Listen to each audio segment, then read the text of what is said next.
अस्सलाम वालेकुम 10 क्लास। क्या हाल चाल है बच्चों आप लोगों के। उम्मीद है बेटा आप सब खैर खैरियत से होंगे। अच्छा बेटा, आज हम बायोलॉजी पढ़ेंगे। लेक्चर नंबर हमारा 7 है और चैप्टर नंबर 1 हमने स्टार्ट किया था गैसियस एक्सचेंज। और हमने ये बात की थी कि ये चैप्टर जो है वो शॉर्ट क्वेश्चन के लिए इंपॉर्टेंट है। इसमें से शॉर्ट क्वेश्चन और MCQ आ सकते हैं।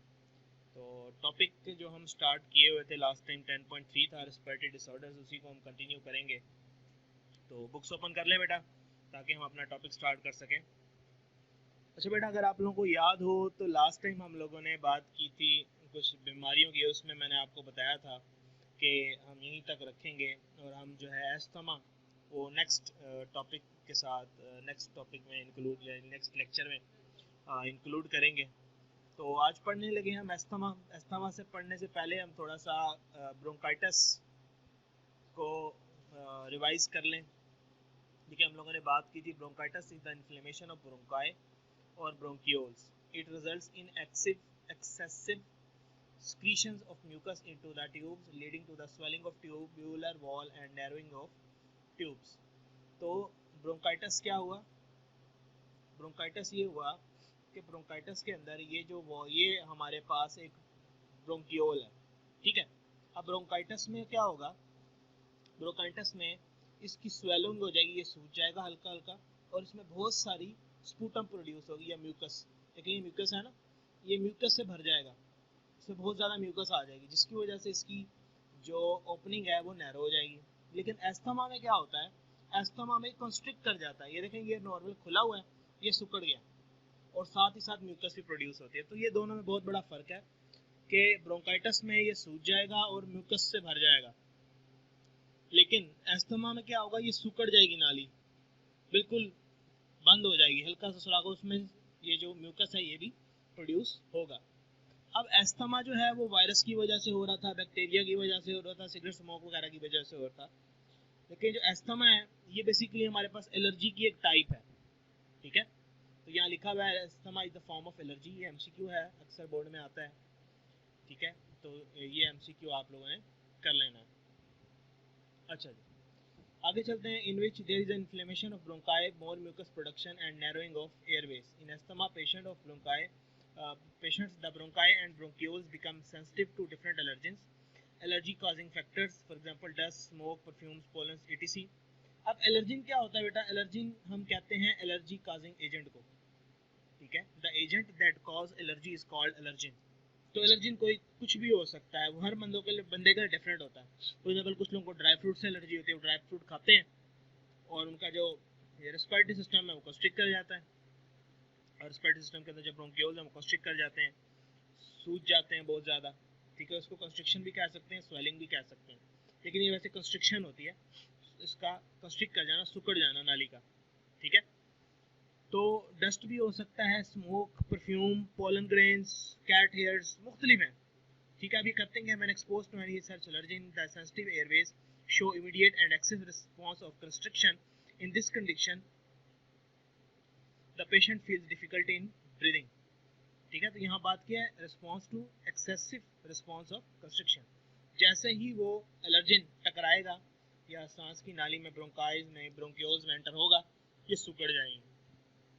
क्यों सिकुड़ेंगी? ताकि उसको अंदर जाने से रोका जा सके, ठीक है। तो अब ये हो गया कंस्ट्रिक्ट। तो कंस्ट्रिक्शन का ऑपोजिट क्या होता है? डायलेशन, डायलेट करना। तो हम इसके लिए इनहेलर का इस्तेमाल करते हैं। इनहेलर में इनहेलर जो है हमारे पास, ठीक है, उसमें डायलेटर्स होते हैं, ब्रोंकियो डायलेटर्स जिनको कहते हैं। वो जैसे इनहेल करते हैं फौरन से सांस की नाली क्या होती है? खुल जाती है। अब सिम्टम्स क्या है? Symptoms asthma vary from person to person, person से पर्सन वेरी करते हैं। The major symptoms include shortness of breath specially when exertion और एट नाइट। कहता है कि सिम्टम्स में हमें शॉर्टनेस ऑफ ब्रेथ होती है। शॉर्टनेस ब्रेथ कब होती है? Specially with exertion. एक्सर्शन का मतलब है जब आप सांस ज़्यादा लेने की ज़रूरत होती है या फिर रात को सोते हुए। विजिंग साउंड आती है। विजिंग साउंड क्या होती है? विजलिंग sound, whistling sound when breathing out, जब सांस बाहर निकालते हैं तो सीटी जैसी आवाज़ आती है। कफ और चेस्ट टाइटनेस, सीने पे दबाव, सीने में जकड़न महसूस हो सकता है और खांसी भी। The chemicals with ability to dilate the bronchi and bronchioles are used in the treatment of asthma. अब ये ट्रीटमेंट आ गई इसकी। Such medicine is given in the form of inhalers. Inhalers की फॉर्म में हम इनको क्या करते हैं? इस्तेमाल करते हैं। ठीक हो गया बेटे। तो ये है अस्थमा हमारे पास। और अब हम पढ़ेंगे लंग कैंसर को। Lung cancer is a disease of uncontrolled cell division in the tissue of lung. The cells continue to divide without any control and form tumors. The cell growth may also invade adjacent tissues and beyond the lungs. The most common symptoms are shortness of breath, coughing, including coughing of blood and weight loss. अब blood cancer में क्या होता है? Cancer हम लोग पढ़ चुके हैं कि अनकंट्रोल्ड सेल डिवीजन होती है। अब इसमें सेल जो है वो डिवाइड करते जाते हैं, इसमें ट्यूमर बन जाता है बॉडी में। अब वो ट्यूमर्स क्या करते हैं? वो साथ वाले टिश्यू को भी डैमेज करते हैं, जिसकी वजह से हमारे लंग्स सारे डैमेज होना शुरू हो जाते हैं। कॉमन सिम्टम्स क्या है? सांस में कमी होगी, शॉर्टनेस ऑफ ब्रेथ होगी, सांस उखड़ेगा, खांसी आएगी, और खांसी के साथ खून भी आ सकता है, और साथ साथ क्या होगा? वेट लॉस होगा। अब यहाँ पे देखें क्या लिखा हुआ है? Lung cancer is most common cause of cancer related deaths in the end is responsible for more than 1.3 million deaths world wide annually. कहते हैं जो कैंसर से डेथ्स होती हैं उसमें कॉमन जो कॉज है वो है लंग कैंसर, उससे सबसे ज़्यादा डेथ्स होती हैं, और सालाना जो है 1.3 मिलियन लोग जो हैं वो मरते हैं लंग कैंसर की वजह से। अच्छा जी, अब ये तो हो गया ना ऊपर उसकी डेफिनेशन आप लोगों ने करी लंग कैंसर में जो लिखना है। अब यहाँ पे जो हम करने लगे हैं वो है इसके कॉजेस के होता कैसे, तो ये अलग से शॉर्ट क्वेश्चन आ सकता है, what are the causes of lung cancer. तो अब आपने इसको अच्छे से करने हैं, ठीक है। अच्छा जी, तो एमसीक्यूज भी आते हैं, पढ़ने लगा हूँ बेटा, गौर से सुनिएगा इसको। The main causes of any cancer include carcinogens. Carcinogens क्या होते हैं बेटा? Cancer causing agent are called carcinogens. अब कार्सिनोजेंस कौन कहाँ कहाँ मौजूद हैं? उनकी एग्जांपल दी हुई, such as those in cigarette smoke, ठीक है, ionization, radiation and very viral infection. कहता है वायरल इन्फेक्शन की वजह से कार्सिनोजन बन सकते हैं, रेडिएशंस के अंदर होते हैं, और सिगरेट स्मोक के अंदर भी होते हैं। आगे लिखा smoking is the main cause of lung cancer. ये एमसीक्यू में कर लें, ये पूछा जा सकता है which is the main cause of lung cancer. This risk of lung cancer is significantly lower in non smokers. कहता है कि जो लंग कैंसर जो स्मोकिंग की वजह से होता है वो नॉन स्मोकर्स में कम होता है। Cigarette smoke contains over 50 non carcinogens. कहता है सिगरेट स्मोक के अंदर 50 कार्सिनोजेंस, 50 से ज़्यादा, ओवर 50 कार्सिनोजेंस मौजूद हैं। ये एमसीक्यू है, ये भी मार्क कर लें। पैसिव स्मोकिंग क्या होती है बेटा? The inhalation of smoke from another smoking is also cause of lung cancer. The smoke from the burning end of a cigarette is more dangerous than the smoke from the filter end. Passive smoker कौन होता है बेटा? ये short question है, ठीक है। Why it is more dangerous than smoker? तो कहता है कि पैसिव स्मोकर वो है जो फिल्टर की दूसरी साइड से, यानी जो सिगरेट नहीं पी रहा और उसका धुआं सूंघ रहा है, तो कहता है वो ज़्यादा खतरनाक है एज कम्पेयर टू वो बंदा जो सिगरेट पी रहा है। आगे चल के लिखा हुआ eliminating tobacco smoking is a primary goal in the prevention of lung cancer. कहता है कि टोबैको स्मोकिंग को रोकने के लिए रोकने क्या लें कि रोकने के लिए काम किया जा रहा है ताकि हम लंग कैंसर से बच सकें। The World Health Organization has called for governments to stop tobacco advertisement to prevent young people from taking up smoking. अब एडवर्टाइजमेंट, ये अब शॉर्ट क्वेश्चन आ सकता है कि हम कौन से स्टेप्स ले सकते हैं, ये गवर्नमेंट कौन से स्टेप ले सकती है टोबैको स्मोकिंग से रोकने के लिए लोगों को। अब देखें जो छोटे लोग बच्चे होते हैं या जवान लोग हैं वो ज़्यादा इसके तरफ अट्रैक्ट होते हैं, इसी वजह से टीवी टेलीविजन वगैरह पे और बोर्ड्स पे इसकी एडवर्टाइजमेंट भी अब बंद कर दी गई है, मना है, वो नहीं दिखाई जाती। पुराने ज़माने में आते होते थे इश्तिहारात, लेकिन अब सिगरेट स्मोकिंग के इश्तिहारात, ये सिगरेट्स के इश्तिहारात नहीं आते, ठीक है बेटा।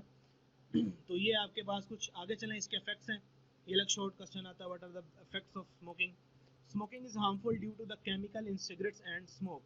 कहता है स्मोकिंग जो है वो सिगरेट और स्मोक के अंदर मौजूद केमिकल की वजह से नुकसानदेह। कहता है tobacco smoke contains over 4000 chemicals out of which 50 are carcinogens and many are poisonous. अब ये एमसीक्यू है जिसमें आपने ख्याल रखना है कि जो टोबैको स्मोक होती है बेटा उसके अंदर 50 कार्सिनोजन है, लेकिन 4,000 से ज़्यादा केमिकल्स होते हैं, 4,000 से ज़्यादा केमिकल्स मौजूद है टोबैको स्मोक के अंदर, लेकिन 50 जो है वो कैंसर कॉजिंग एजेंट्स हैं। कहते हैं many people think that lung cancer is only smoking related disease and it is number 1 cause of death among smokers, but it is not right. कहते हैं बहुत सारे लोग ये सोचते हैं कि जो लंग कैंसर है वो सिर्फ स्मोकिंग की वजह से होता है और यही सबसे ज़्यादा जो है वो उनको उनकी मौत का सबब बनता है, स्मोकर्स की मौत का सबब बनता है, but it is not right, ये सही नहीं है। Cigarette smoke affects the body from head to toe. Smokers have much higher risk of developing a number of life-threatening diseases. कहता है ये आपके सर से लेकर आपके पाँव की उंगलियों तक ये अफेक्ट करती है सिगरेट स्मोक, और जो सिगरेट स्मोक है ये ज़्यादा लाइफ थ्रेटनिंग डिजीजेस का बाइस भी बन सकती है। ठीक है, अब ये कुछ शॉर्ट क्वेश्चन है बेटा, देखें सॉरी एमसीक्यूज कह सकते हैं आप, बल्कि शॉर्ट क्वेश्चन में भी आ सकता है।